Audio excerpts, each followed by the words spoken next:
Ta parole est une lampe à mes pieds, une lumière sur mon sentier. Psaume 119, verset 105. La méditation.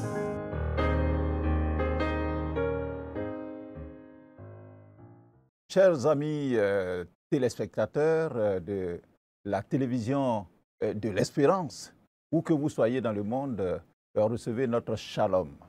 La paix du Seigneur soit avec vous.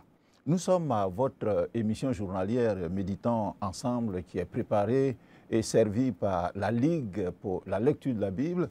Et le lecteur 2025 pour adultes nous propose comme test de méditation ce vendredi 18 avril 2025, Matthieu, le chapitre 27, du verset 45 au verset 56. Nous allons demander que la grâce du Seigneur nous accompagne pendant ces temps de méditation. Priez avec moi, chers téléspectateurs. Seigneur, nous te bénissons pour cette occasion encore qui est merveilleuse de nous retrouver à tes pieds pour recevoir ton enseignement. Viens par ton esprit et enseigne-nous au nom de Jésus-Christ. Amen. Alors, trois questions nous sont proposées par le lecteur à sa première page pour notre méditation d'aujourd'hui. La question numéro 2, est-ce que ce passage m'apprend quelque chose sur Dieu le Père, Dieu le Fils et Dieu le Saint-Esprit? La question numéro 5, y a-t-il une promesse dans le texte que nous allons lire? Et puis la question numéro 7, quelle vérité Dieu me révèle-t-il? Alors, je vais vous donner un aperçu de ce qui s'est passé auparavant. Avec la complicité de Judas Iscariote, un disciple de Jésus, qui l'a trahi pour percevoir 30 cycles d'argent, les principaux sacrificateurs et les anciens du peuple ont saisi Jésus dans un jardin appelé Gethsémane. Après un conseil qu'ils tinrent aussitôt contre Jésus, un simulacre donc de jugement pour justifier leur désir de le faire mourir, ils le livraient lié à Ponce Pilate, le gouverneur romain. Ce dernier, Ponce Pilate, tout en reconnaissant l'innocence de Jésus dans les accusations portées contre lui, succombe cependant à la pression de la foule, une foule galvanisée par les principaux sacrificateurs et les anciens du peuple. Pilate va donc décider de relâcher un prisonnier fameux, un brigand nommé Barabbas, et livrer à la place donc de ce Barabbas Jésus pour être crucifié. De la sorte, Jésus est jeté en pâture aux soldats romains qui le maltraitent, qui le raillent et qui l'humilient. Finalement, Jésus est chargé d'une lourde croix et traîné sur un lieu nommé Golgotha, une petite montagne juste en dehors de Jérusalem, ce qui signifie Golgotha, lieu du crâne. À cet endroit, en même temps que deux brigands qui devaient subir le même supplice, l'un à sa droite et l'autre à sa gauche, Jésus est crucifié. C'est-à-dire pendu à un bois en forme de croix, les mains et les pieds cloués à ce bois-là. Le motif de ce traitement inhumain et mortel, bien sûr, est inscrit au-dessus de sa tête sur ce bois, et celui-ci est Jésus, le roi des Juifs. Pendant cette agonie terrible qui a suivi cette horrible crucifixion de Jésus, les passants, les badauds l'injuriaient et secouaient la tête. Les principaux sacrificateurs, avec les scribes et les anciens du peuple, se moquaient de Jésus, disant « Il a sauvé les autres et il ne peut se sauver lui-même. » S'il est roi d'Israël, qu'il descende de la croix et nous croirons en lui. Les brigands aussi, bien que crucifiés avec Jésus, l'insultaient et, en tout cas de la même manière que les autres. Voici, chers méditateurs de la Bible, le spectacle scandaleux et affreux qui a sévi autour du Fils de l'homme à Golgotha. Jésus de Nazareth, l'envoyé de Dieu, suspendu à une croix avec des clous qui déchirent très douloureusement ses mains et ses pieds. Bien évidemment, un tel traitement ne peut que engendrer la mort. D'où le titre de notre test de ce jour donné par le lecteur, à la mort de Jésus. C'est-à-dire ce qui a entouré, les circonstances qui ont entouré la mort de Jésus. Nous prenons notre test, Matthieu le chapitre 27, à partir du verset 45. Je lis avec vous, chers téléspectateurs, dans la version Louis II. Depuis la 6e heure jusqu'à la 9e, il y eut des ténèbres sur toute la terre. Et vers la 9e heure, Jésus s'écria d'une voix forte, « Élie, Élie, lama sabachthani » c'est-à-dire, « Mon Dieu, pourquoi m'as-tu abandonné » Quelques-uns de ceux qui étaient là, l'ayant entendu dire, « Il appelle Élie » Et aussitôt, l'un d'eux courut prendre une éponge qu'il remplit de vinaigre et, l'ayant fixé à un roseau, il lui donna à boire. Mais les autres disaient, « Laisse, voyons si Élie viendra le sauver. » Verset 50. Jésus poussa de nouveau un grand cri et rendit l'esprit. Et voici, le voile du temple se déchira en deux, depuis le haut jusqu'en bas. La terre trembla, les rochers se fendirent, les sépulcres s'ouvrirent, et plusieurs corps des saints qui étaient morts ressuscitèrent. Verset 53. Étant sortis des sépulcres, après la résurrection de Jésus, ils entrèrent dans la ville sainte et apparurent à un grand nombre de personnes.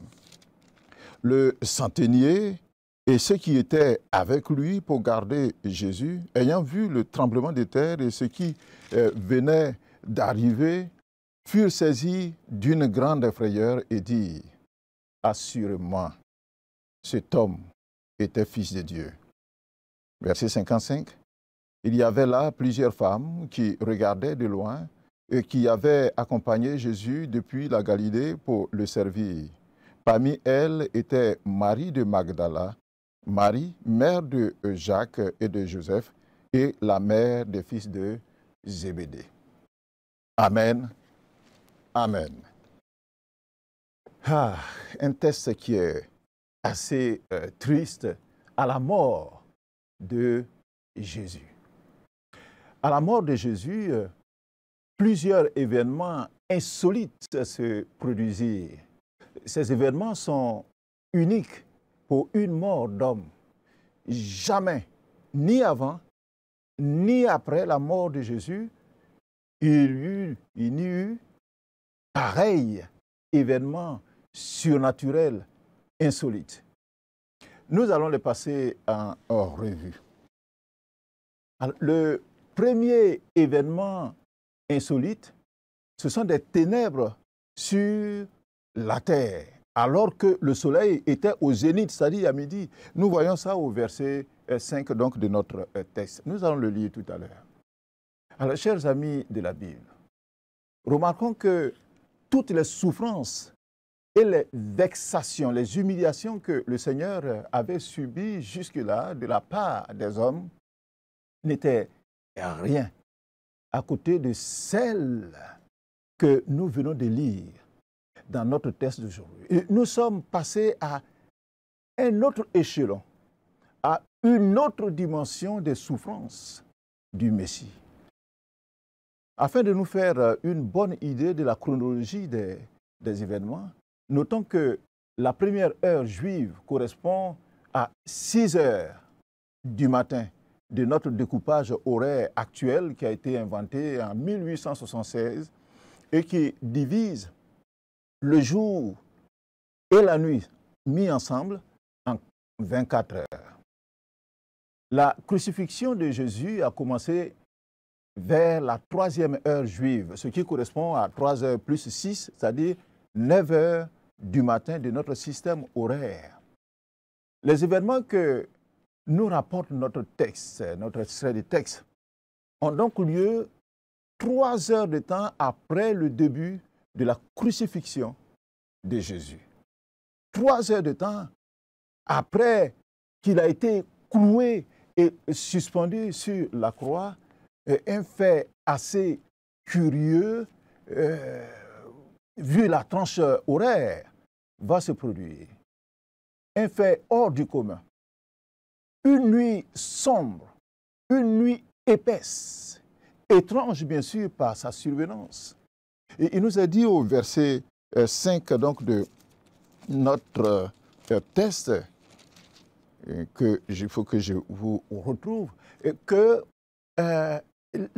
depuis la sixième heure de l'heure juive, bien sûr, donc depuis la 6e heure, le verset 45, jusqu'à la 9e, il y eut des ténèbres sur toute la terre. C'est-à-dire, depuis midi jusqu'à 15 heures de l'après-midi, il y eut des ténèbres sur toute la terre. Alors, que se passa-t-il, pourrait-on se demander? Que la nuit, une nuit épaisse, donc, arrive soudainement. Il ne s'agit pas d'un phénomène atmosphérique ordinaire, tel un orage en préparation, ou d'une éclipse solaire qui aurait duré 3 heures de temps, car scientifiquement, il est prouvé qu'il n'en eut point à cette période-là. Il s'agissait plutôt d'un phénomène spirituel, un combat ultime, et des plus ardus, des plus laborieux dans l'invisible, mais dont quelques effets étaient observables dans le monde visible.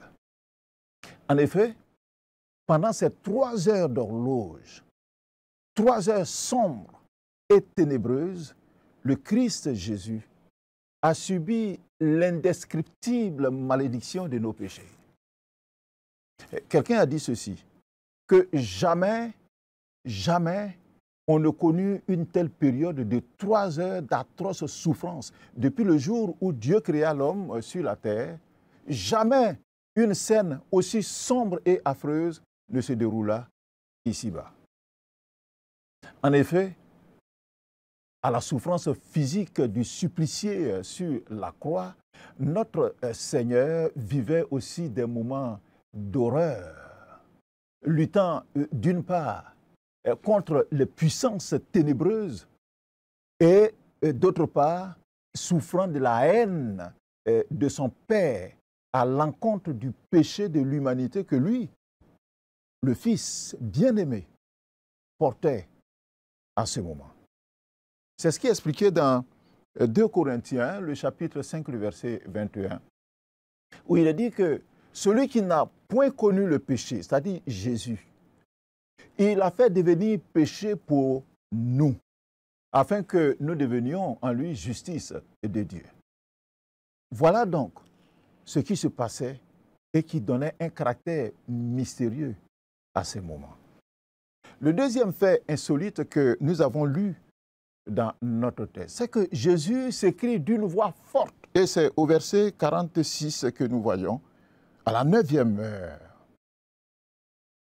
La période de ténèbres a coïncidé sans nul doute avec l'angoisse mentale du Christ et son impression de solitude. Il exprime au verset 46. Jésus s'écria d'une voix forte. Et cette impression de solitude se voit donc dans cette voix et dans ce qu'il dit, mon Dieu, pourquoi m'as-tu abandonné? Quand Dieu qui est saint, le juste juge, s'est penché et a vu le péché du monde porté par ce substitut, lui, le Père saint, il déversa sa colère sur son Fils, une colère vis-à-vis du péché. Pas que son Fils ait fait quelque chose, mais qu'il porte le poids de notre péché. À ce moment-là, Christ connut l'abandon et le désespoir. Alors que le Père, lui, par cette action, parce qu'il portait donc nos péchés, le Père retrouvait l'humanité perdue. L'enfer que nous méritions par nos péchés, la colère de Dieu contre toutes nos transgressions, s'était concentrée sur Jésus pendant ces 3 heures.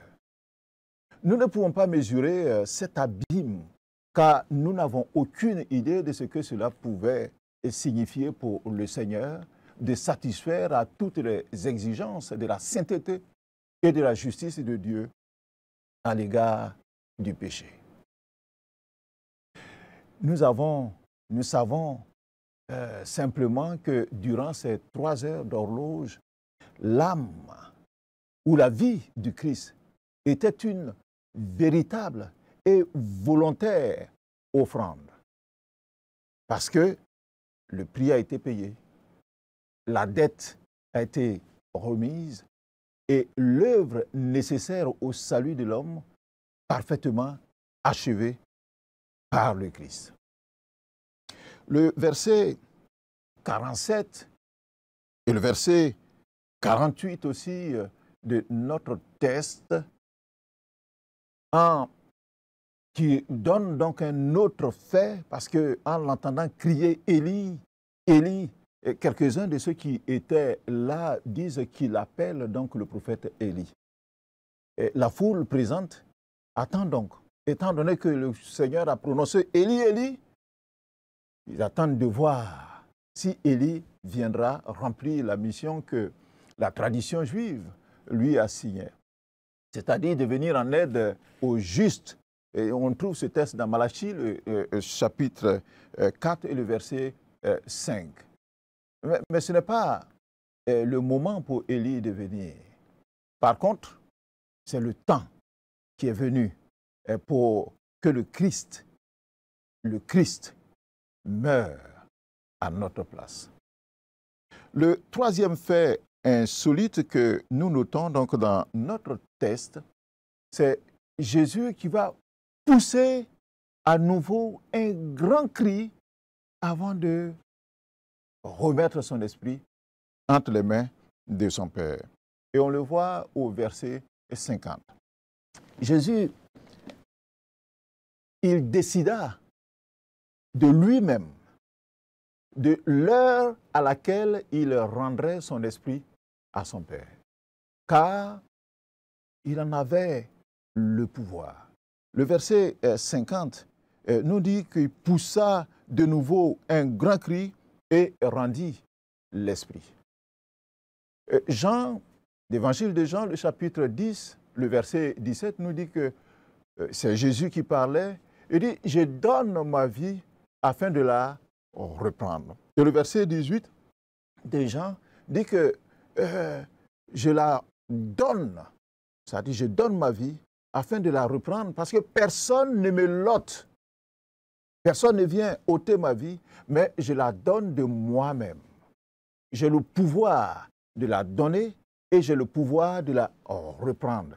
Tel est l'ordre que j'ai reçu de mon Père. Le fait qu'il rende l'esprit distingue sa mort, la mort de Jésus, de toutes les autres. Nous autres, nous mourons parce que, bon, il le faut. Nous sommes mortels et puis nous mourons. Lui, il est mort. Il est mort, certes, mais parce qu'il a choisi de mourir et de l'heure à laquelle il veut mourir. Alors, un grand cri qu'il poussa démontre qu'il ne mourait pas parce qu'il était fatigué, exténué par sa position, par les souffrances, mais qu'il était en pleine possession de ses capacités parce qu'il a eu cette force-là donc de pousser un grand cri. Il était en pleine possession de ses capacités physiques et psychiques. Alors pourquoi Jésus devait-il mourir, pourrait-on s'interroger? Romains, le chapitre 6, le verset 23, nous dit que le salaire du péché, c'est la mort. Quand il y a péché, il faut mourir de son péché. Il fallait donc que notre Sauveur, qui se substituait à nous, à l'humanité, à ce moment-là et portait donc nos péchés, qu'il meure à notre place après avoir payé de son sang, c'est-à-dire payé de sa vie pour notre salut. Un quatrième fait insolite que nous notons dans notre texte, c'est le voile du temple qui se déchire. Ce fait n'est pas anodin, car c'est au même moment où le Seigneur a remis son esprit entre les mains de son Père et qu'il a expiré donc, c'est à ce même moment qu'une main invisible vient et déchire donc le voile. Le verset 51 le dit bien que « et voici », ce terme « et voici », ça dit en même temps, simultanément, on pourrait dire, comme on le dit en Côte d'Ivoire, concomitamment, le voile du temple se déchira en deux depuis le haut jusqu'en bas. Ça, c'est extraordinaire. Cette épaisse tenture séparait en fait les deux pièces principales du temple et empêchait jusqu'alors tout homme de pénétrer dans ce lieu qu'on appelle le Saint des Saints, où était disposée l'arche de l'Alliance, symbole bien sûr de la présence de Yahvé.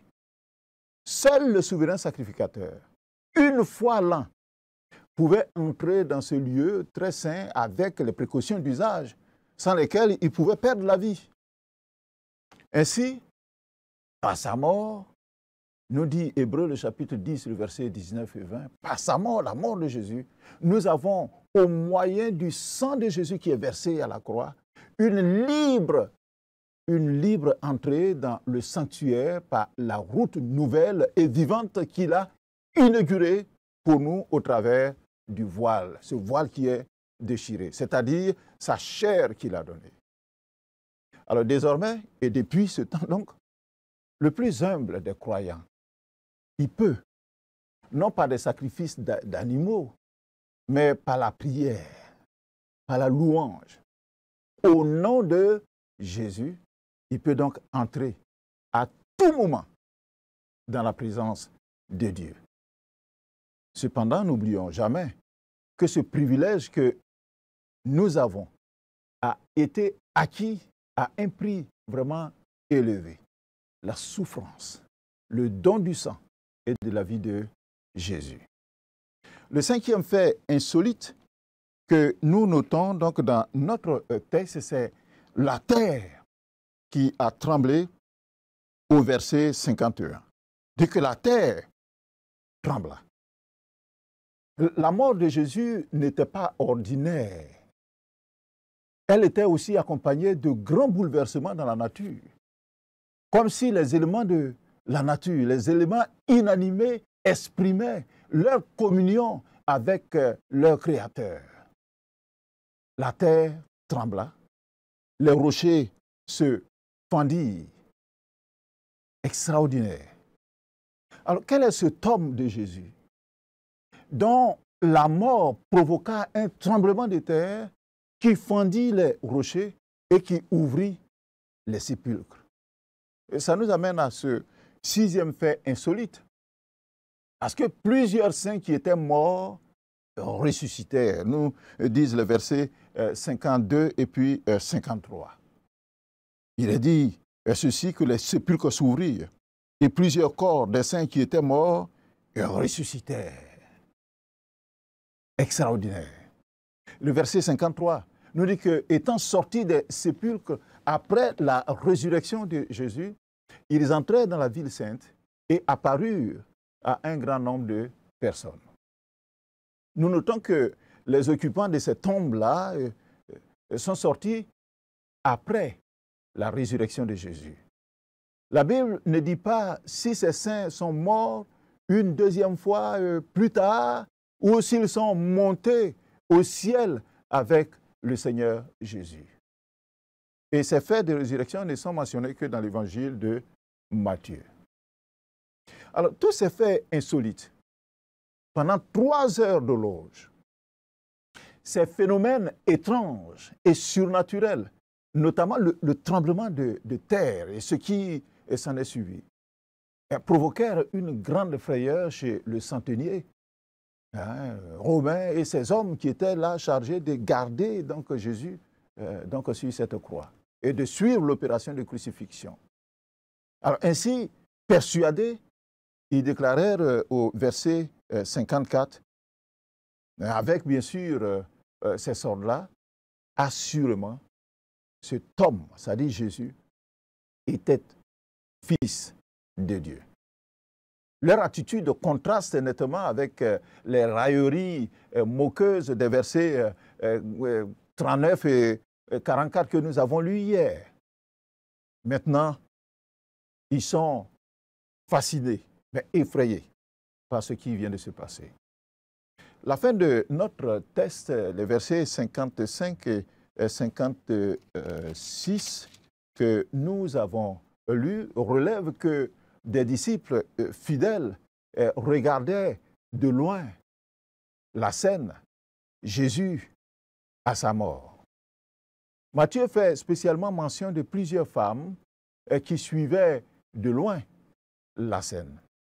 Elles avaient accompagné Jésus depuis la Galilée pour le servir. Et parmi elles était Marie de Magdala, Marie, mère de Jacques et de Joseph, et la mère des fils de Zébédée, c'est-à-dire Jean et Jacques. Leur présence souligne avec éclat leur courage, leur dévouement. Et tandis que les disciples masculins, donc les hommes, les Pierre et autres, notamment les 11, ils se sont enfuis pour sauver leur peau, leur vie. Et ces femmes, certes discrètes, parce qu'elles étaient un peu éloignées, sont néanmoins demeurées près du Maître. L'on comprend pourquoi ce sont les femmes qui ont eu, 3 jours après, la primeur de la résurrection de Jésus. Voici, chers téléspectateurs, quelques éléments d'observation qui pourraient nous aider, vous aider à répondre donc aux 3 questions qui nous sont posées pour notre réflexion. Est-ce que ce passage m'apprend quelque chose sur Dieu le Père, Dieu le Fils, Dieu le Saint-Esprit? La question 2. Et la question 5, y a-t-il une promesse? Certainement, il y a une promesse. À voir, par exemple, que Jésus, sa résurrection, fait revenir des tombes, donc les morts.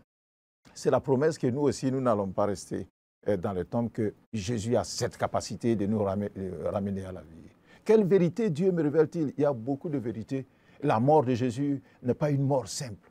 Personne, aucun prophète, aucun autre homme n'a eu des événements aussi insolites, aussi surnaturels, aussi surprenants, mais aussi grandioses, aussi effrayants, on pourrait le dire, comme la mort de Jésus. Alors, je vous laisse le soin d'y répondre, car notre temps d'antenne est épuisé. Priez avec moi, chers téléspectateurs. Seigneur Jésus, merci pour le don de ta personne, les souffrances que tu as endurées, mais parce que tu avais un objectif, nous sauver.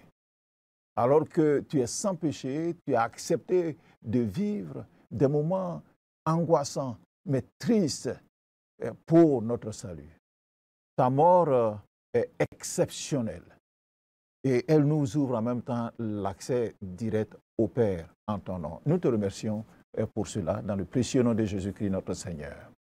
La page 52 de notre lecteur nous donne un commentaire court mais très riche.